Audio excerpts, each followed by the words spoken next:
એમાં તમારું સ્વાગત છે. આજના વિડીયોમાં આપણે સમગ્ર ભારતની હવામાનની મહત્વપૂર્ણ માહિતી જાણીશું.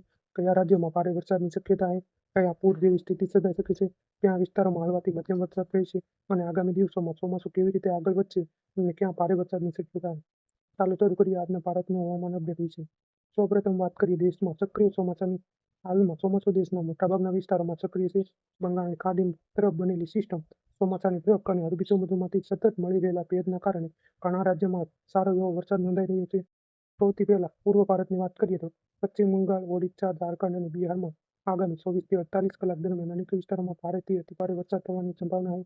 કેટલાક સ્થળોએ વરસાદી પાણી ભરાઈ જવાઈ શકે છે, જેના કારણે પૂર જેવી સ્થિતિ સર્જાઈ શકે છે.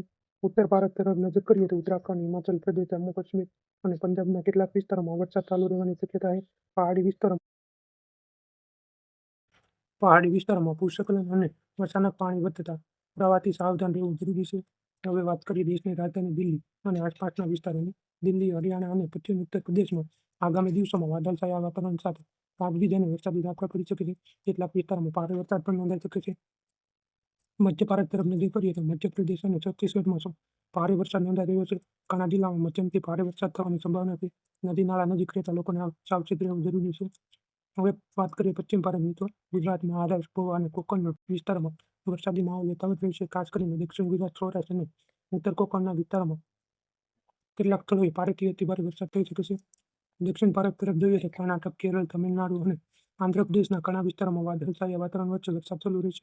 પશ્ચિમ ઘાટ વિસ્તારોમાં ભારે વરસાદ થવાની સંભાવના હોવાથી ત્યાં સૂચનાનું પાલન કરવું જરૂરી છે. ઉત્તર પૂર્વ ભારતમાં આસામ, મેઘાલય, અરુણાચલ પ્રદેશ, મિઝોરમ, નાગાલેન્ડ, મણિપુર, ત્રિપુરામાં પણ સારો વરસાદ ચાલુ છે. કેટલાક વિસ્તારોમાં અતિભારે પણ વરસાદથી પૂર જેવી સ્થિતિ સર્જાઈ શકે છે. જો હવામાનની સિસ્ટમની વાત કરીએ તો હાલમાં ચોમાસાની ટ્રફ સક્રિય છે અને બંગાળની ખાડી તરફનું લો પ્રેશર સમગ્ર ચોમાસાને વધુ મજબૂત બનાવી રહ્યું છે. આ કારણે આગામી થોડા દિવસો સુધી દેશના અનેક રાજ્યોમાં વરસાદની ગતિવિધિ યથાવત રહેવાની સંભાવના છે. ખેડૂતો માટે આ વરસાદ ખૂબ જ મહત્વપૂર્ણ સાબિત થઈ શકે છે. જ્યાં વાવણી પૂર્ણ થઈ ગઈ છે ત્યાં વરસાદ પાક માટે લાભદાયી રહી છે. જોકે જ્યારે અતિભારે વરસાદ થવાની શક્યતા છે ત્યાં પણ પાણી ભરાવાથી નુકસાન થઈ શકે છે. મિત્રો, જો તમે વરસાદી વિસ્તારમાં રહેતા હોય તો બિનજરૂરી મુસાફરી ટાળો. નદી નાળા અને નીચાણવાળા વિસ્તારોમાં જતા પહેલા સ્થાનિક તંત્રની સૂચનાનું પાલન કરો. વીજળીના કડાકા ભડાકા દરમિયાન ખુલ્લા મેદાનમાં ઊભા ન રહેવું ટાળો. આજના હવામાન અપડેટ એટલું. જો તમને આ માહિતી ઉપયોગી લાગી હોય તો વિડીયોને લાઈક કરો, તમારા મિત્રો સાથે શેર કરો અને અમારી વેધર ઇફેક્ટ ચેનલને સબસ્ક્રાઈબ કરવાનું ભૂલશો નહીં.